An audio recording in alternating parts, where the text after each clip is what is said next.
सब कुछ हो सकता है। सड़क पर नमाज पढ़ने वालों को मस्जिद ईदगाह में नमाज भी पढ़ाई जा सकती है।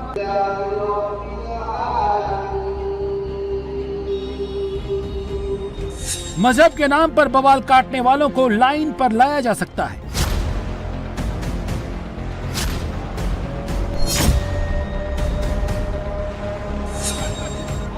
तोलाबाजी और कटमनी सिंडिकेट चलाने वालों की दुकान बंद की जा सकती है।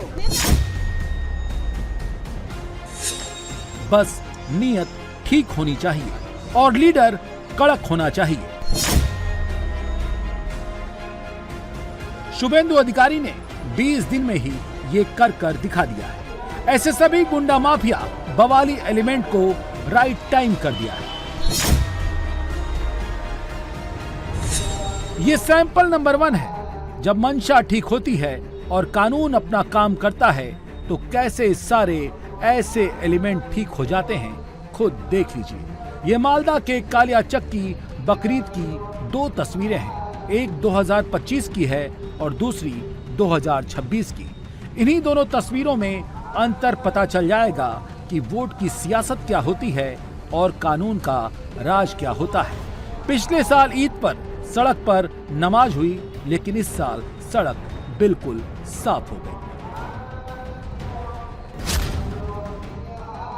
ये मालदा के कालियाचक का NH-12 है। NH-12 के सामने सूजापुर का ईदगाह मैदान है। 2025 में ईद पर नमाजियों ने NH-12 को जाम कर दिया था। हाईवे पर ही नमाज पढ़ी, सड़क पर लंबा जाम लग गया, बवाल हुआ, सियासत हुई। दीदी की सरकार थी, लिहाजा पहले 30% वोट की काउंटिंग हुई और इसके बाद कुछ नहीं हुआ। बात मुस्लिम वोट की थी, दीदी ने सरेंडर कर दिया। घंटों तक हाईवे जाम रहा।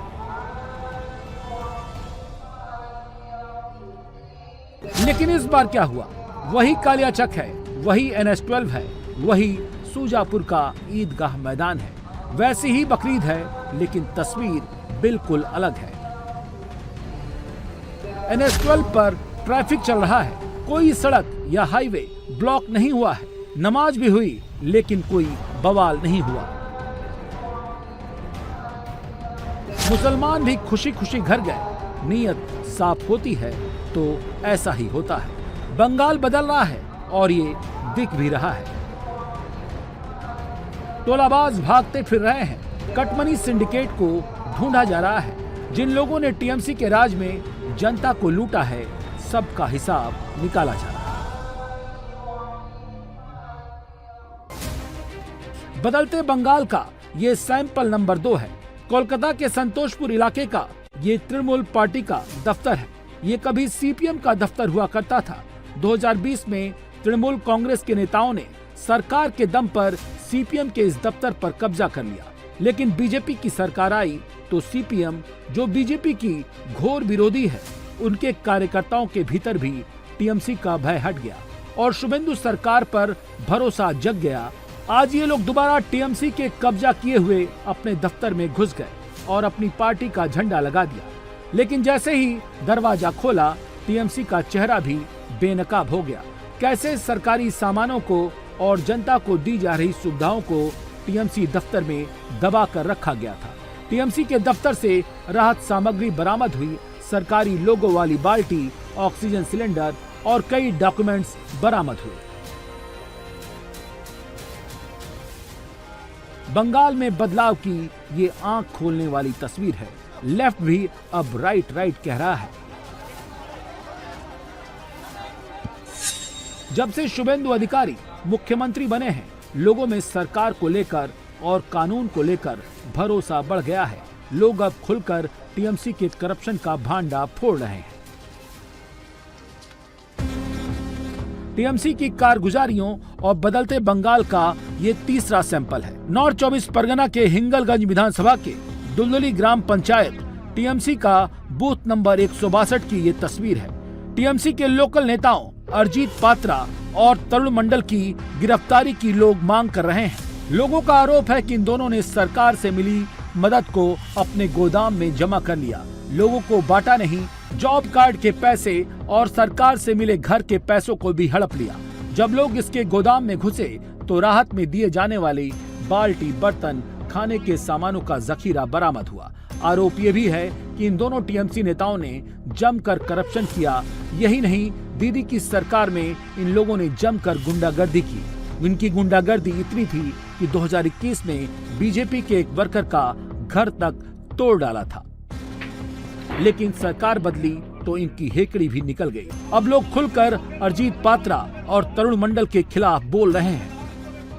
এটা হচ্ছে দুলদুলি অঞ্চলের ভান্ডারখালী 162 নম্বর বুথ, যার মেম্বার অরিজিৎ পাত্র তার সরকারি একটা স্কুল প্রাঙ্গণকে নিজের পার্টি অফিস বানিয়েছিল, গোডাউন বানিয়েছিল। আজকের এই যে দুর্নীতি ত্রাণের মালপত্র, মাছের খাদ্য থেকে শুরু করে নিয়ে বিভিন্ন জিনিসপত্র আপনাদের চোখের সামনে বের করে এনেছি আমরা।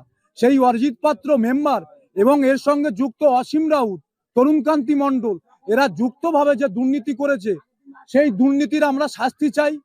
আমরা ইমিডিয়েটলি সরকারের কাছে আবেদন পাঠাতে চাইছি, এদের ইমিডিয়েটলি গ্রেফতার করা হোক। सच तो यह है कि 15 साल की दीदी के राज में टीएमसी के गुंडों ने जमकर उत्पात मचाया। जो उनकी नहीं माना, उन पर टीएमसी के लोगों ने जमकर जुल्म ढाए।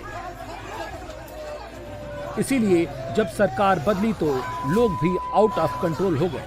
लोग किस कदर टीएमसी के नेताओं से खफा हैं और उनका गुस्सा किस कदर फूट रहा है, उसका एक सैंपल बीरभूम जिले के दुबराजपुर से आया है।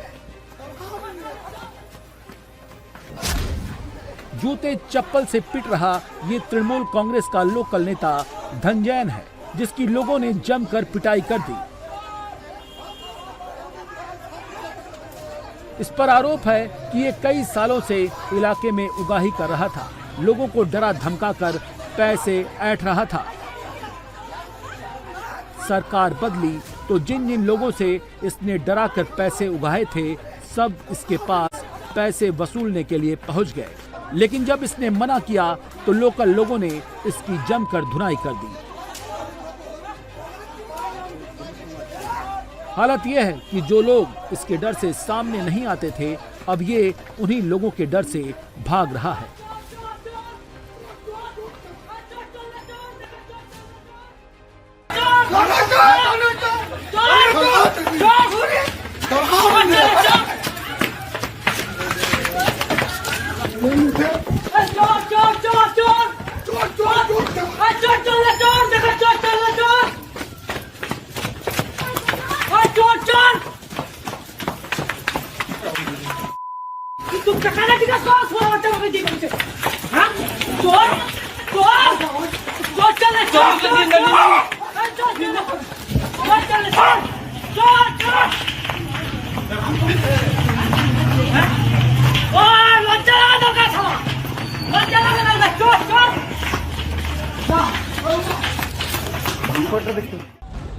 दीदी के राज में हालात कितने बदतर हो चुके थे, लोगों के गुस्से से अंदाजा लगा सकते हैं। हालत यह है कि टीएमसी के बड़े बड़े नेताओं को भी सड़क पर चलना दूभर हो गया है। बंगाल में बदलाव के इस 5वें सैंपल को देखिए, सब कुछ समझ जाएंगे। नॉर्थ 24 परगना के नीमता में तृणमूल के सीनियर लीडर और सांसद सौगत रॉय जब अपने ही संसदीय क्षेत्र में पहुंचे तो लोगों के विरोध का सामना करना पड़ा। सांसद को देखकर लोग चोर चोर के नारे लगाने लगे और जब इससे भी इनका गुस्सा शांत नहीं हुआ तो कुछ लोगों ने सौगत रॉय के कार पर अंडे तक फेंक दिए।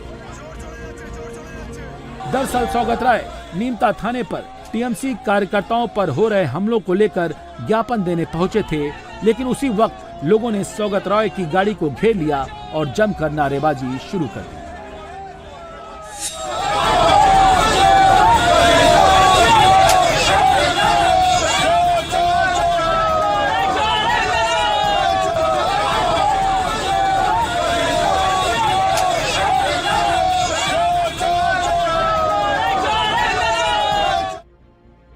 ये है बंगाल के बदलाव का आफ्टर इफेक्ट और ये है बंगाल की जनता। जब वो नाराज होती है तो लेफ्ट की 34 साल पुरानी सरकार को भी उखाड़ फेंक कर दीदी को बैठा देती है और जब दीदी भी जनता के मुद्दे से मुंह मोड़ लेती हैं तो उनको भी सड़क पर ला देती है। बंगाल की तस्वीर बदलने लगी है, बदलाव भी दिखने लगा है। टीएमसी की हवा उड़ी हुई है। जो उनके नेता उगाही का बिजनेस चला रहे थे, पैसे बना रहे थे, अब उनसे लोग पैसे मांग रहे हैं। ये हावड़ा म्युनिसिपल चेयरमैन का दफ्तर है और दफ्तर के सर्वे सर्वा टीएमसी से हैं और टीएमसी के हावड़ा के चेयरमैन को बिजनेसमैन घेरे हुए हैं। कह रहे हैं अब तक जो पैसे जबरन लिए सब वापस करो। लोगों का आरोप है कि टीएमसी के हावड़ा चेयरमैन ने लोकल सुपरमार्केट के लिए व्यापारियों से जबरन प्रति व्यापारी 1 लाख रुपए की वसूली की।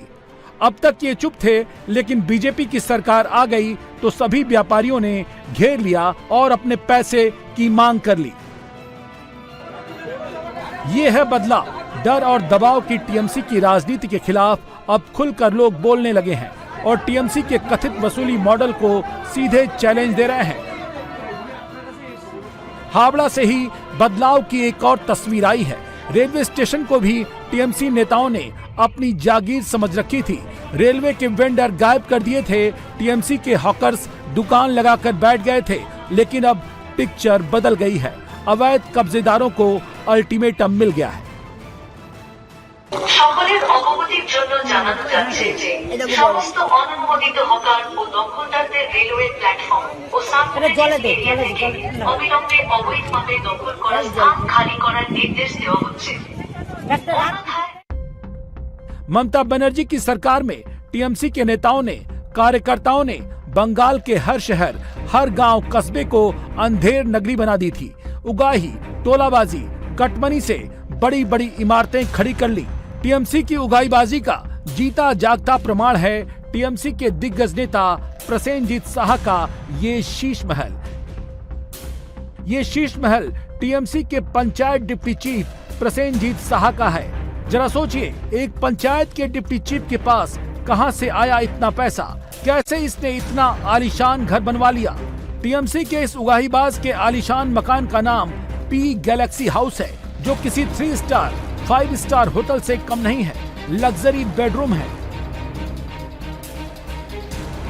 लग्जरी किचन है, लग्जरी ड्राइंग रूम है, लग्जरी बाथरूम है।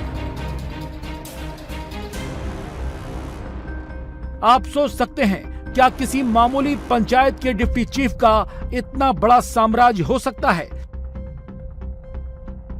बताया जा रहा है कि प्रसेनजीत साहा ने इलाके में जबरन वसूली, धमकाने और अवैध संपत्ति जमा करने का बड़ा धंधा खोल रखा था।